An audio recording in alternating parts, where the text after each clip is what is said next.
Chapitre 1. Fondation de sable. Theodore Theo Blackwell se tenait devant le mur de verre de son bureau à domicile, surplombant le vaste domaine qu'il avait construit à partir de rien. À 43 ans, il était passé d'un enfant des rues décousues à propriétaire de l'entreprise de sécurité privée la plus prospère de l'État. Ses mains, autrefois calleuses à cause des combats de rue, ne portaient plus que de légères cicatrices de son passé, rappelant le chemin parcouru. Le soleil du soir projetait de longues ombres sur la pelouse bien entretenue alors qu'il faisait tournoyer du scotch de 18 ans dans un verre en cristal. 10 ans de mariage avec Vanessa lui avaient apporté de la stabilité, mais dernièrement, quelque chose n'allait pas. De petites choses, des soirées tardives dans sa galerie, des appels téléphoniques mystérieux et sa distance grandissante ont aiguisé ses instincts, les mêmes instincts qu'il avait maintenus en vie dans sa jeunesse. Travaillant encore tard, la voix de Vanessa vint de derrière lui. Elle était entrée silencieusement, une habitude qu'il trouvait autrefois attachante mais qui lui semblait maintenant calculée. « Je viens juste de finir », répondit Theo. Se tournant vers sa femme, Vanessa Blackwell, avec ses cheveux blond miel et ses yeux émeraude, possédait toujours la beauté qui l'avait captivé il y a 10 ans, sa famille. Les vieux financiers ayant des relations politiques s'étaient initialement opposés à leur mariage. Seul son cousin, Ray Palmer, avait accueilli Theo comme son ami le plus proche. Ray a appelé Vanessa, lui a dit ses doigts parfaitement manucurés jouant avec son pendentif. Un message nerveux qu'il avait catalogué des années auparavant. Il vient demain. Quelque chose à propos des opportunités d'investissement, Theo hocha la tête, réprimant le léger tremblement dans sa voix, l'attendant avec impatience. Ce soir-là, allongé aux côtés de Vanessa, Theo revient sur les incohérences des mois écoulés. Son expérience militaire et ses années à bâtir un empire de la sécurité lui avaient appris à identifier des modèles. Quelque chose se passait dans sa propre maison et son spécialiste de la sécurité, Miguel Ortiz, avait confirmé ses soupçons à contre-cœur. Plus tôt dans la semaine, j'ai découvert quelque chose, avait dit le patron Miguel, sa loyauté envers Theo l'emportant sur tout inconfort. Votre système de sécurité domestique a été consulté à distance à plusieurs reprises. Quelqu'un désactive les caméras périodiquement. De qui provient l'accès au sein de votre réseau? Quelqu'un avec vos mots de passe. Theo avait remercié Miguel sans révéler sa certitude grandissante quant à celui qui le trahissait. Demain, il affronterait Ray, l'homme qu'il considérait autrefois comme son frère, la seule personne, à part Vanessa, à avoir pleinement accès à ses systèmes domestiques. Ce à quoi il ne s'attendait pas, c'est que Ray fasse le premier pas chapitre 2, les visiteurs indésirables. Le carillon de la sonnette tira Theo d'un sommeil agité. Le côté du lit de Vanessa était vide, ce qui était inhabituel un samedi à 7 heures du matin. Attrapant son téléphone, il remarqua que l'application de sécurité était hors ligne. Les cheveux sur sa nuque se dressèrent. En descendant les escaliers en pyjama, il s'aperçut dans le miroir du couloir un homme grand, aux larges épaules, aux yeux gris pénétrants et au visage qui révélait rarement ses pensées. Il a appris depuis longtemps que montrer ses émotions était une faiblesse. Theo a ouvert la porte et a trouvé 2 policiers debout sur son porche, l'agent Bennett, une femme à la mâchoire carrée et aux cheveux coupés, et l'agent Donovan, un homme plus jeune dont la main reposait trop près de son étui. « Monsieur Blackwell » a demandé Bennett. « Nous avons reçu un appel inquiétant de votre femme. » Avant que Theo ne puisse répondre, une troisième silhouette apparut derrière eux, Ray Palmer. Son costume parfaitement ajusté, en contradiction avec l'heure matinale, son visage habituellement amical transformé en quelque chose de laid. « Mais tu n'étais pas censé découvrir notre existence ?» sourirait. La familiarité dans sa voix en nous parlant, confirmant les soupçons de Theo. « Maintenant, nous devons gérer cela différemment. » La prise de conscience frappa Theo comme un coup physique, sa femme et son meilleur ami. La trahison était à la fois exactement ce qu'il soupçonnait et, d'une certaine manière, toujours choquante par son audace.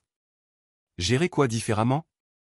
La voix de Theo restait ferme, même si son esprit cataloguait les issues de secours, les armes à portée de main et l'étrange absence de procédure officielle lors de cette visite de police.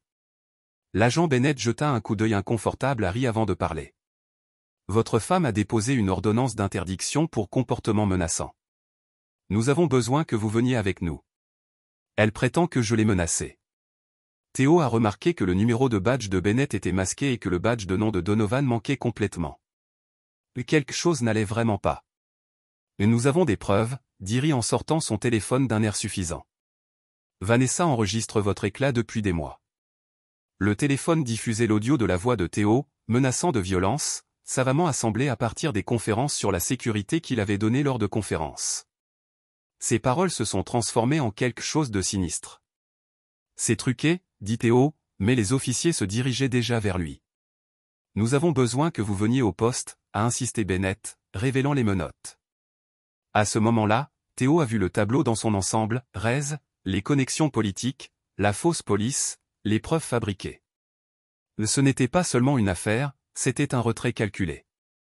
Je dois m'habiller, dit Théo en rentrant dans la maison. Je t'accompagnerai, dit Donovan en le suivant à l'intérieur dans sa chambre, Donovan regardant Théo s'habiller méthodiquement tout en activant le protocole d'urgence sur sa montre intelligente, 3 tapotements pour une alerte silencieuse à Miguel. Quel que soit le jeu auquel Ray jouait. Ça venait juste de commencer le chapitre 3. 48 heures d'enfer.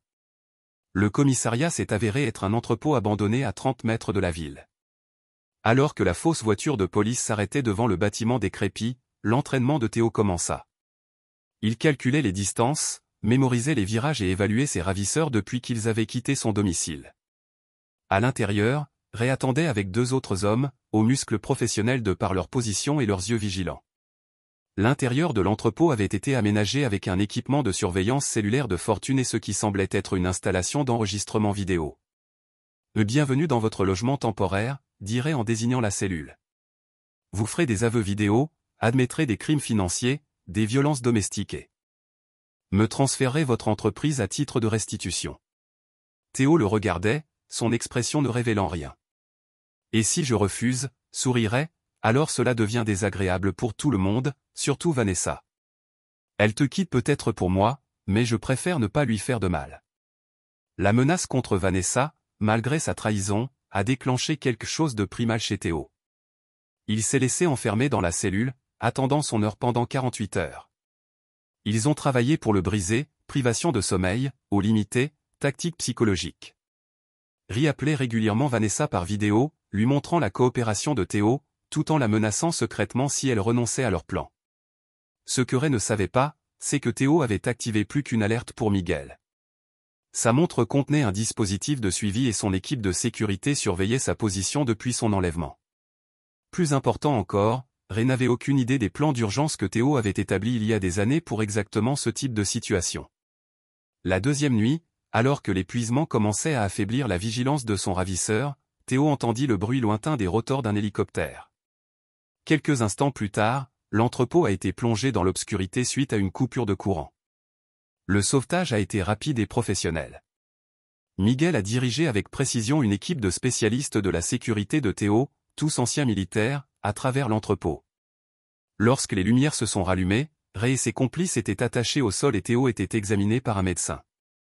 « Patron, nous avons eu un problème, dit Miguel, l'expression sombre.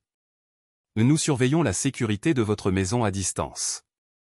Madame Blackwell a fait ses valises et est partie avec un inconnu il y a 2 heures. Ils se dirigèrent vers l'aéroport. Théo hocha la tête, traitant cette information. Une communication de sa part? Aucun. Miguel hésita. Mais il y a autre chose. Nous avons intercepté des communications cryptées entre Ray et quelqu'un utilisant le pseudo Artemis. Ils ont mentionné quelque chose appelé protocole Widowmaker, programmé pour s'activer si Ray ne s'enregistre pas le matin. Le sang de Théo se glaça. Il savait qu'Artemis était le surnom de Vanessa à l'université. Quoi qu'elle et Ray aient prévu, ce n'était pas fini. Au moment où Miguel finissait de parler, son téléphone sonna. La police locale, la vraie police, avait trouvé une voiture abandonnée immatriculée au nom de Vanessa dans le parking de l'aéroport. À l'intérieur se trouvait une note manuscrite adressée à Théo. Au moment où vous lirez ceci, il sera trop tard. Je suis désolé d'en être arrivé là. À l'aube du 3e jour, le téléphone de Théo sonna avec un numéro international. La voix à l'autre bout du fil était formelle, clinique, Monsieur Blackwell. C'est l'ambassade américaine à Zurich. J'ai le regret de vous informer qu'il y a eu un incident impliquant votre femme. J'ai bien peur que la nouvelle soit grave. Elle n'est plus. Chapitre 4. Cendre et mensonge. Elle n'est plus sur le sol américain, Monsieur Blackwell. A poursuivi le responsable de l'ambassade. Madame Blackwell est entrée en Suisse il y a 6 heures sous un autre nom, mais notre reconnaissance faciale l'a signalé. Nous appelons parce que son entrée a déclenché une alerte de sécurité dans notre système, apparemment émise par votre entreprise.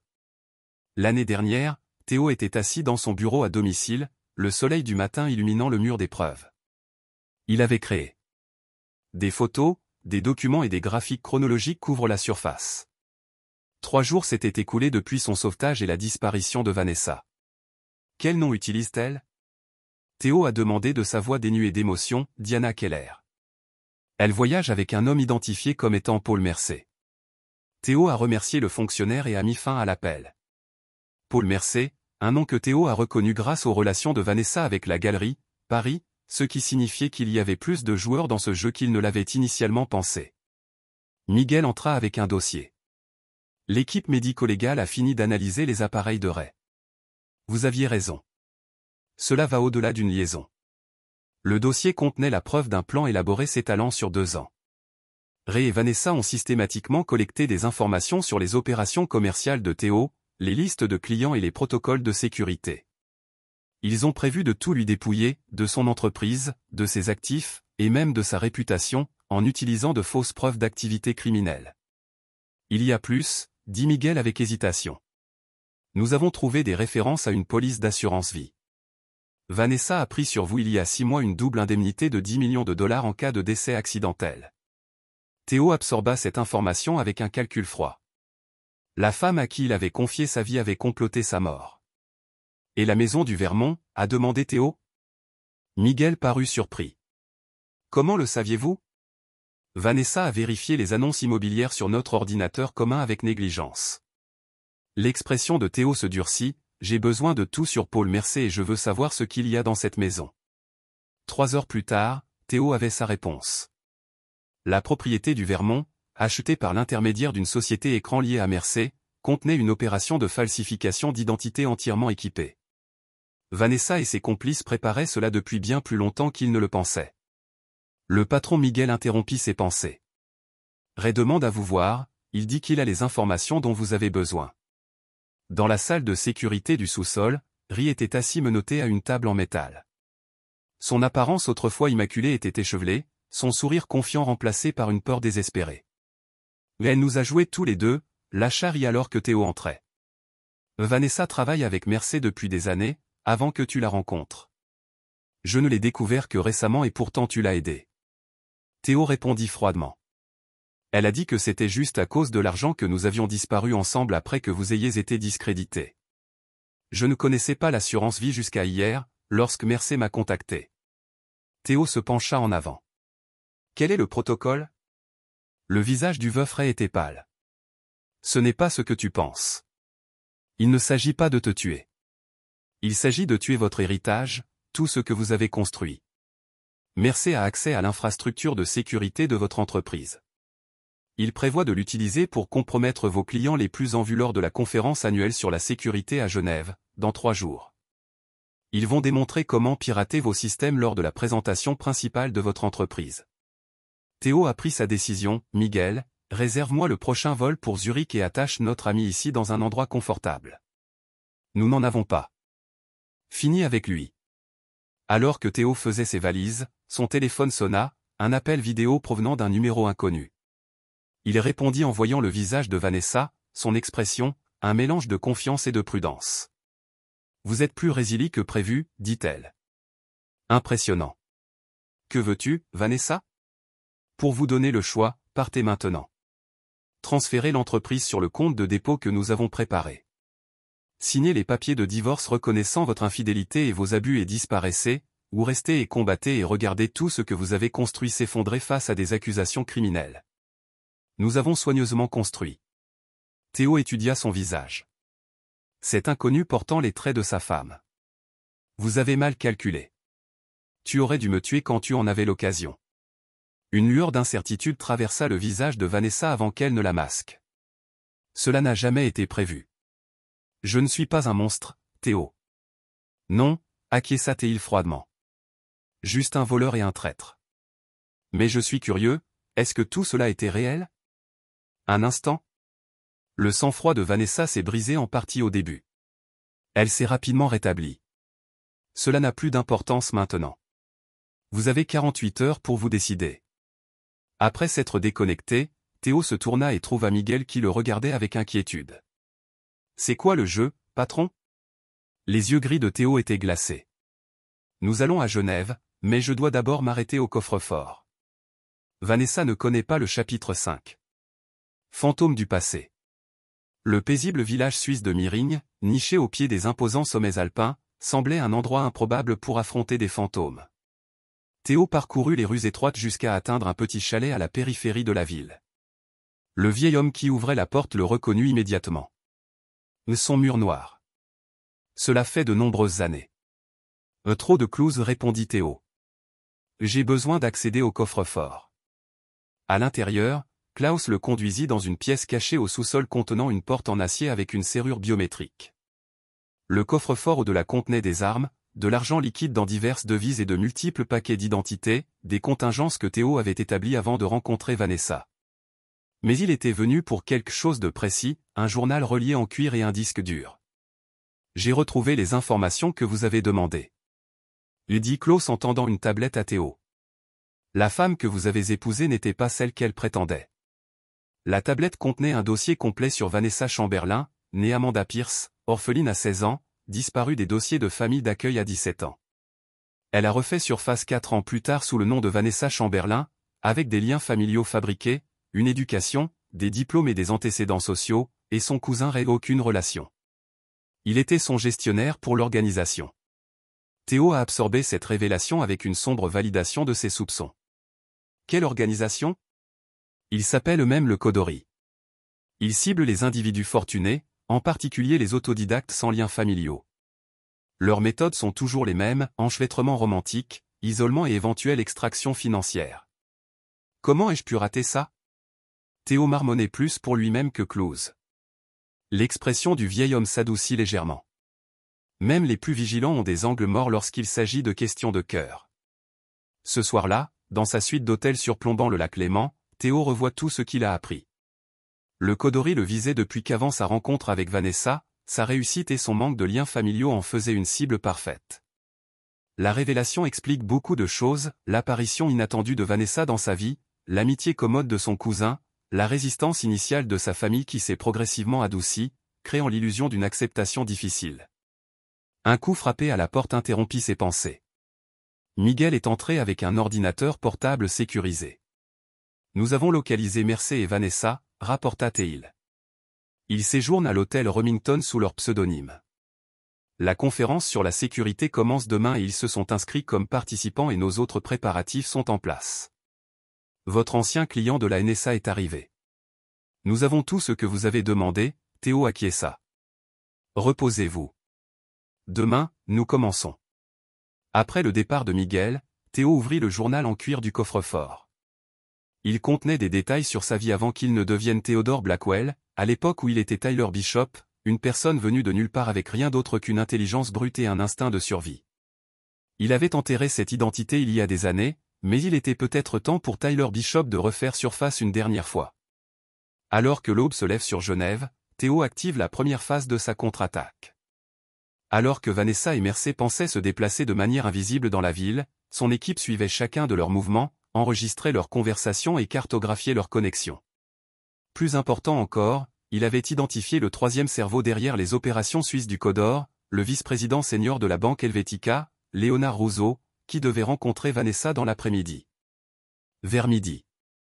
Théo s'était installé dans le café en face de la banque, regardant à travers des lunettes spécialisées Vanessa et Rousseau converser dans son bureau privé. Grâce au matériel de surveillance que son équipe avait installé, il pouvait entendre chaque mot préparé par le comptable. Rousseau disait, une fois que la manifestation à la conférence aura révélé les failles de sécurité, ses clients l'abandonneront, les actions de la société chuteront et nous acquérons une participation majoritaire pour quelques centimes par dollar. Vanessa sourit et les preuves le liant aux failles de sécurité étaient déjà en place. Les autorités seront convaincues qu'il a conçu les vulnérabilités dans le cadre d'un stratagème d'extorsion. Parfait, répondit Vanessa, l'air vraiment heureuse pour la première fois depuis que Théo l'avait rencontrée. Avez-vous des nouvelles de Ray ?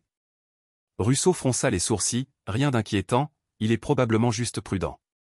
Après que Théo se soit échappé, il devrait faire profil bas pendant qu'il continuait à planifier.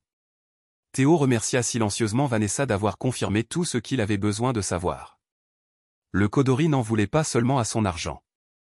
Il voulait sa compagnie, sa réputation et, finalement, sa liberté. Ce qu'il ne savait pas, c'est que son entreprise n'avait aucune faille de sécurité à exposer. Les failles qu'il prévoyait de démontrer avaient été implantées par Vanessa elle-même. Des portes dérobées qui n'existaient que dans un système parallèle que Théo avait créé une fois. Qu'il soupçonnait une trahison.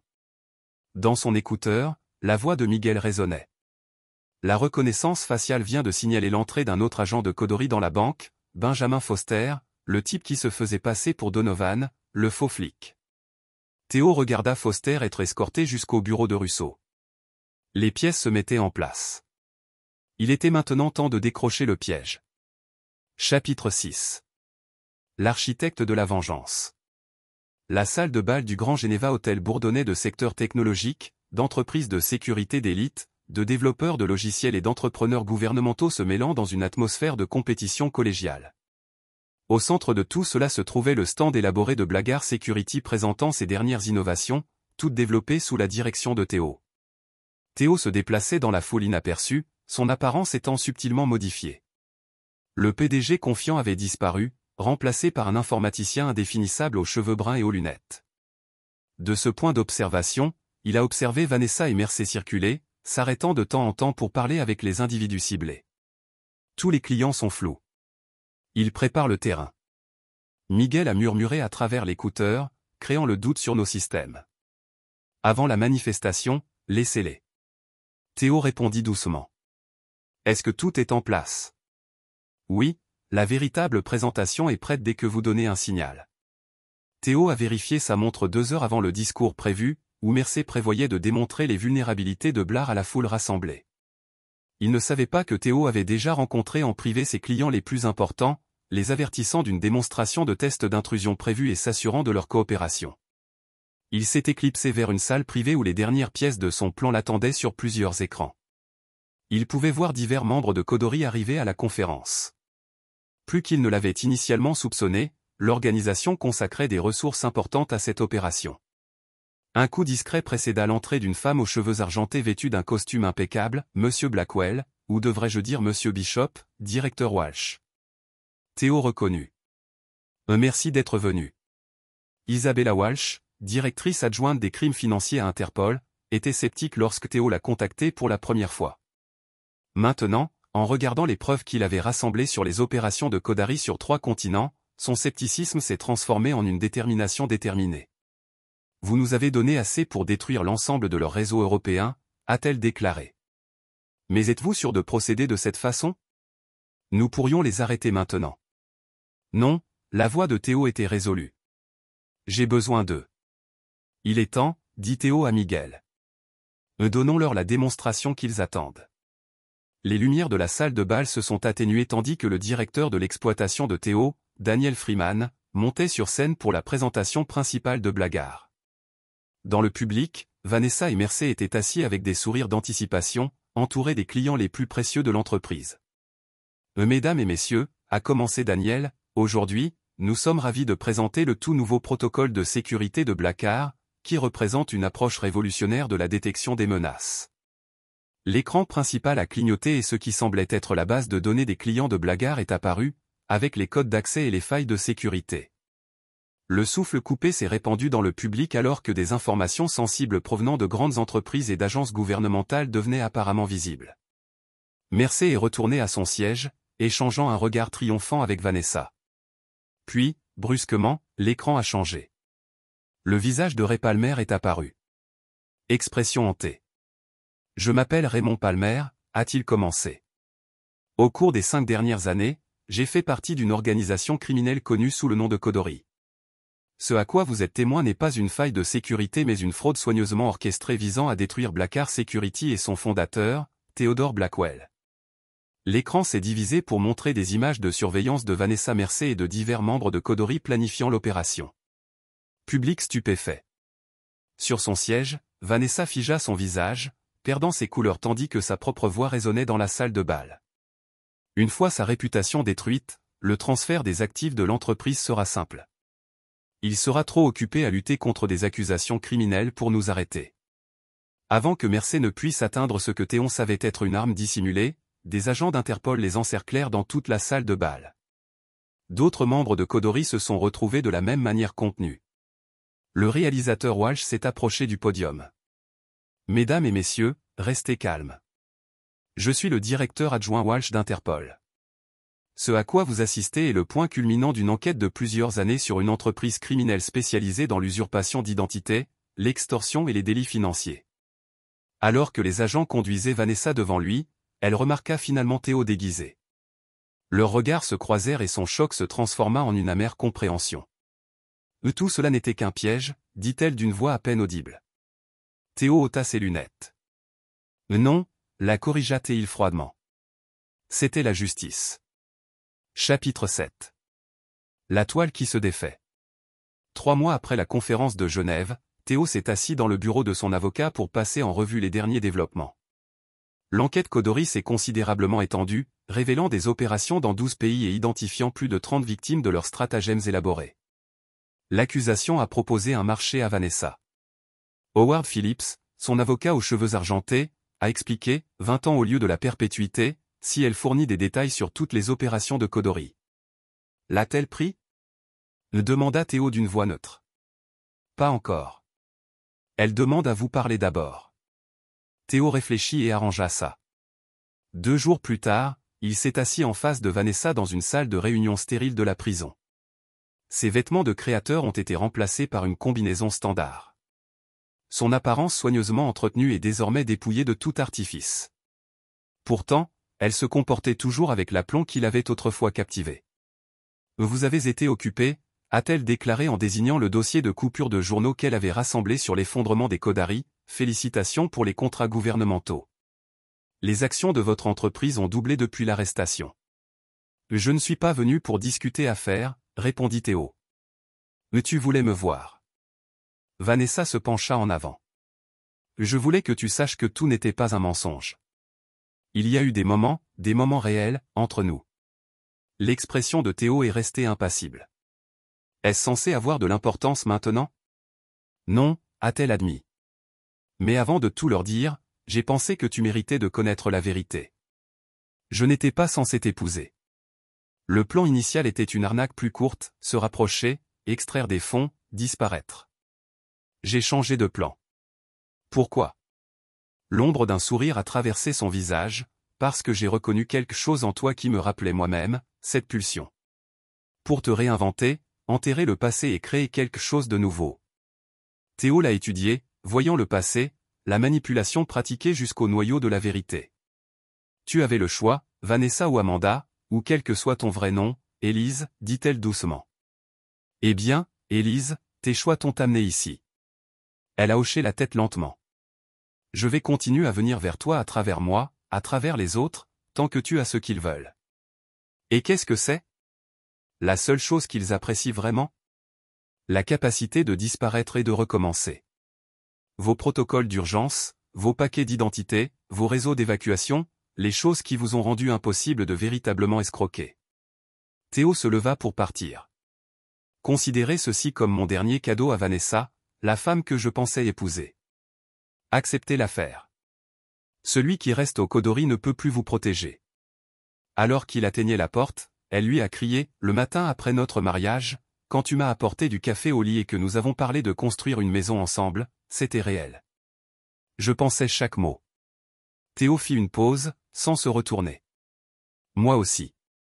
À l'extérieur de la prison, Miguel attendait avec des nouvelles de leur opération en cours visant à démanteler ce qui restait du Kodori. Même si Interpol avait capturé de nombreux membres, la direction obscure restait insaisissable. Nous avons identifié une autre victime potentielle, a rapporté Miguel alors qu'il retournait à l'hôtel de Théo, Andrew Carster, entrepreneur technologique à Boston.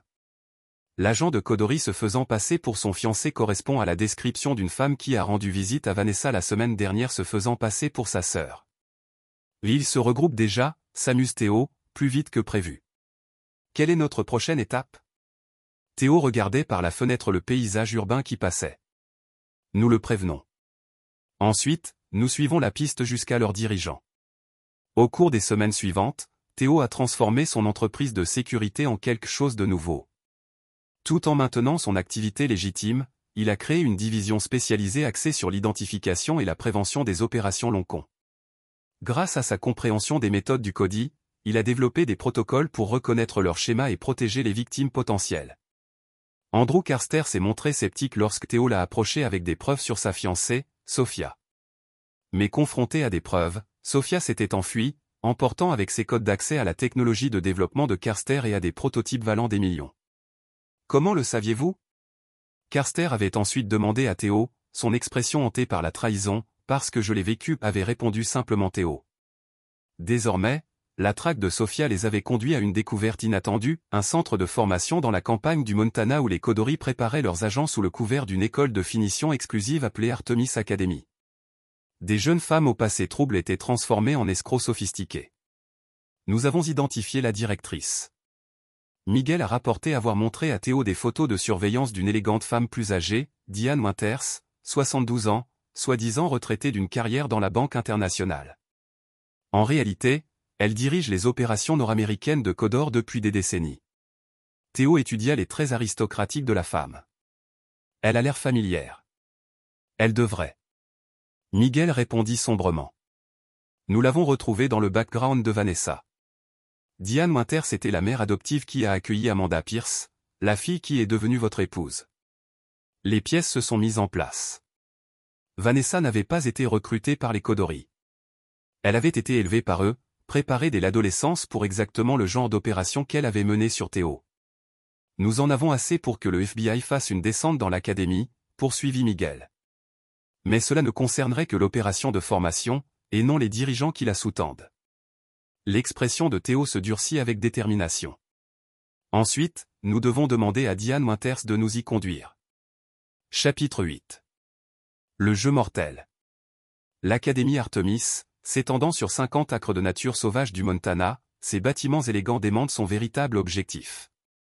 Depuis son point d'observation sur une crête voisine, Theo observait les allées et venues grâce à de puissantes jumelles. La sécurité est plus stricte qu'il n'y paraît, a noté Miguel, soulignant les positions déguisées des caméras et les schémas de patrouille. Ce ne sont pas que des renocopes. Ils utilisent des formations militaires. C'est logique, répondit Theo.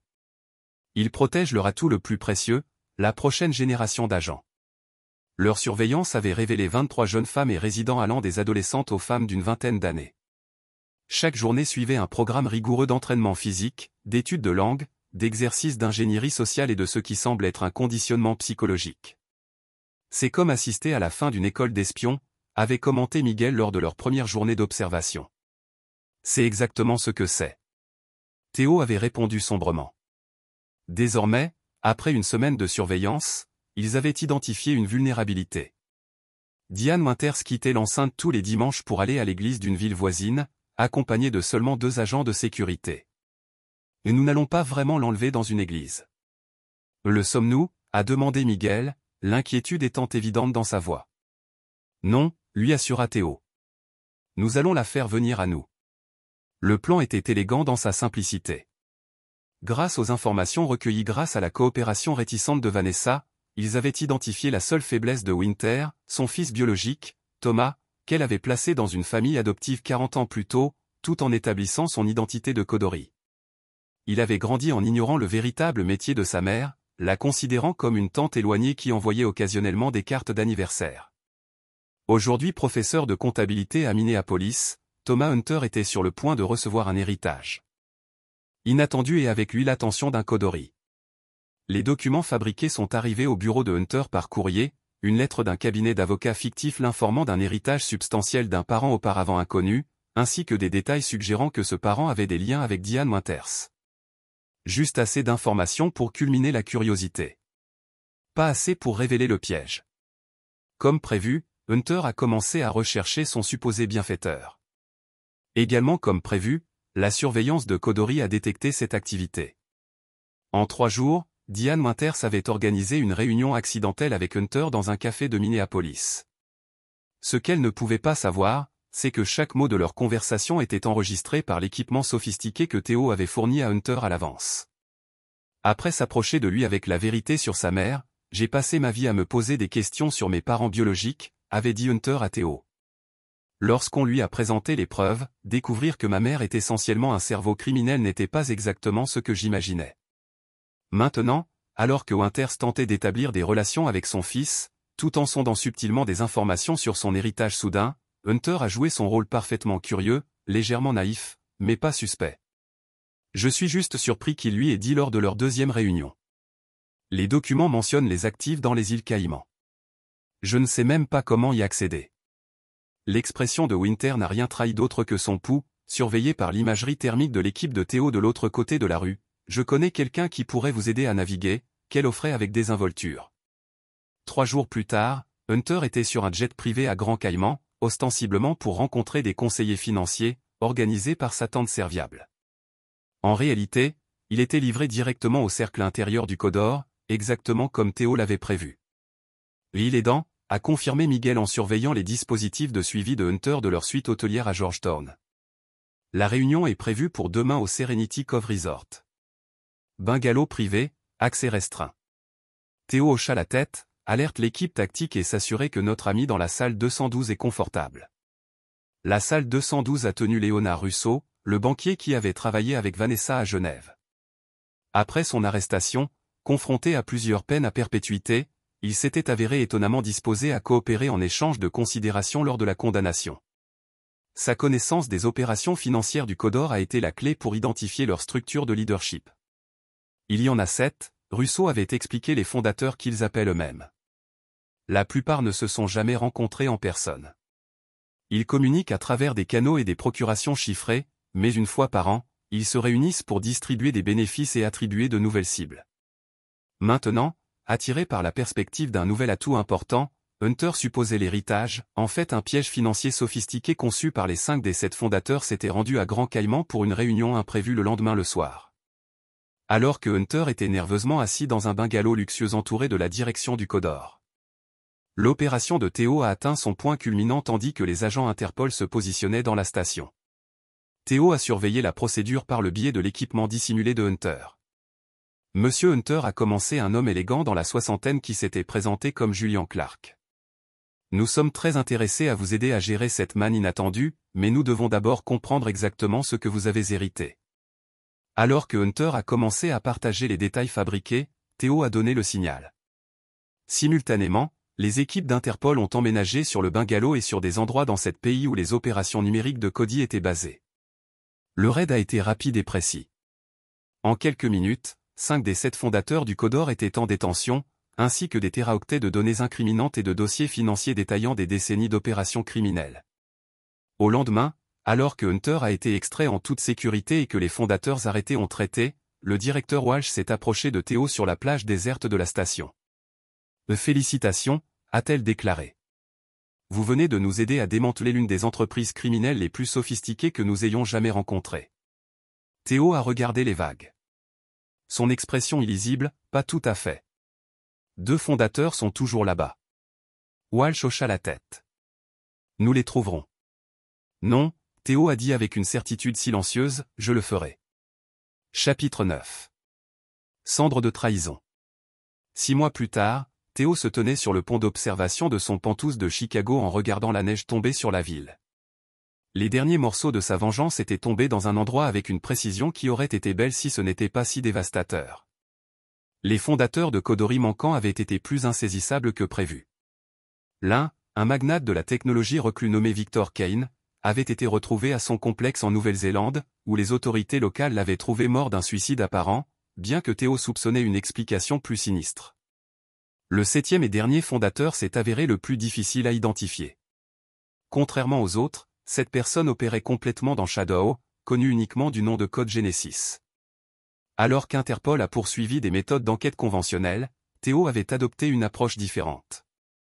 En utilisant les profils psychologiques qu'il a développés du leadership de Codori et des modèles qu'il observerait dans leurs opérations, il avait construit un modèle de prédiction de l'endroit où la jeunesse pourrait faire surface ensuite. Le modèle l'avait conduit à une conclusion inattendue, qui avait semblé impossible jusqu'à ce qu'il ait trouvé les preuves cachées dans les fichiers chiffrés du serveur personnel de Diane Winter. Son téléphone bourdonnait d'un texte du paquet de Miguel livré en route vers Rendez-vous. Théo a jeté un dernier coup d'œil à la ville avant de se diriger vers l'héliport où son hélicoptère privé a attendu. Le voyage vers le Lécouse reculé a pris moins d'une heure. À l'intérieur de la cabine rustique mais luxueuse, un feu crépitait dans le foyer de pierre. Miguel a tenu la garde sur une figure liée dans l'un des fauteuils en cuir, un homme âgé avec des caractéristiques pointues et des yeux calculants. Monsieur Blackwell, l'homme a reconnu avec un léger signe de tête. Je me demandais quand tu me trouverais, Harold Chamberlain. Répondit Théo, prenant le siège en face de lui. Ou devrais-je vous appeler Genesis, l'homme qui s'était présenté au monde comme le père de Vanessa sourit à peu près. J'ai eu de nombreux noms au fil des ans qui ont autrefois servi son objectif, créer une famille fictive pour qu'Amanda Pierce habite lorsqu'elle est devenue Vanessa, lui donnant la crédibilité dont elle avait besoin pour se rapprocher de moi, entre autres. Chamberlain a convenu, vous avez été assez minutieux pour démêler mon organisation. Je suppose que les félicitations sont en ordre. Théo a étudié l'homme qui avait orchestré tant de destruction. Pourquoi moi? Il y a des cibles plus riches, des marques plus faciles. Les yeux de Chamberlain brillaient avec quelque chose comme le respect. Vous n'avez jamais été la cible principale, Monsieur Blackwell, ou devrais-je dire Monsieur Bishop. L'utilisation de son nom d'origine, un nom qu'il avait enterré il y a des décennies, a envoyé un frisson à travers Théo. Vos protocoles de sécurité, Chamberlain a continué, vos plans d'urgence, votre capacité à créer et à éliminer les identités à Will, ce sont toujours le vrai prix. La Codorie a essayé d'acquérir vos méthodes depuis que vous êtes apparu pour la première fois sur notre radar il y a 15 ans. Efficacité. Théo a absorbé cette révélation avec une clarté froide, et maintenant le choix de Chamberlain. Ensemble, nous pourrions créer quelque chose de sans précédent. Pendant un moment, Théo s'est permis de considérer la possibilité que le pouvoir apporterait, les ressources, la capacité de fonctionner au-delà des frontières conventionnelles. Il a ensuite pensé aux vies détruites par les opérations du Codor, la cruauté calculée de leur méthode. J'ai déjà quelque chose de sans précédent, a déclaré Théo, enfin debout. Ça s'appelle l'intégrité. Il hocha la tête à Miguel, qui s'est avancé avec des liens IP. Que se passe-t-il maintenant, a demandé Chamberlain, son sang-froid glissant enfin. Maintenant, comme cela se produit, répondit Théo, les enregistrements du serveur complet de votre composé néo-zélandais ont été livrés à Interpol. Ils trouveront des preuves vous liant à des opérations remontant à 30 ans. Vous passerez le reste de votre vie en prison. Alors que Miguel a sécurisé Chamberlain, le téléphone de Théo a sonné, un appel auquel il s'attendait à Monsieur Blackwell, la voix du réalisateur Walsh est clairement « Nous avons reçu votre colis. Les preuves sont écrasantes. Nous allons sur les emplacements que vous avez identifiés et la considération spéciale que j'ai demandé à accorder, bien que je ne comprends pas pourquoi vous voulez qu'elle soit transférée dans une installation de sécurité minimale après tout ce qu'elle a fait. » Théo jeta un coup d'œil à Chamberlain, l'homme qui avait élevé Vanessa depuis l'enfance pour devenir une arme. Elle était autant une victime qu'un auteur. Parfois, les lignes entre prédateur et prey ne sont pas aussi claires que nous le souhaiterions. Après avoir terminé l'appel, Théo a regardé Miguel escorter Chamberlain aux autorités en attente. Le dernier architecte de son enfer personnel était maintenant confronté à ses propres calculs. Plus tard dans la soirée, de retour dans un penthouse de Chicago, Théo a ouvert le coffre-fort caché derrière une peinture dans son bureau. À l'intérieur se trouvait une seule enveloppe contenant des papiers de divorce que Vanessa avait signés de prison. Sous sa signature se trouvait une note manuscrite.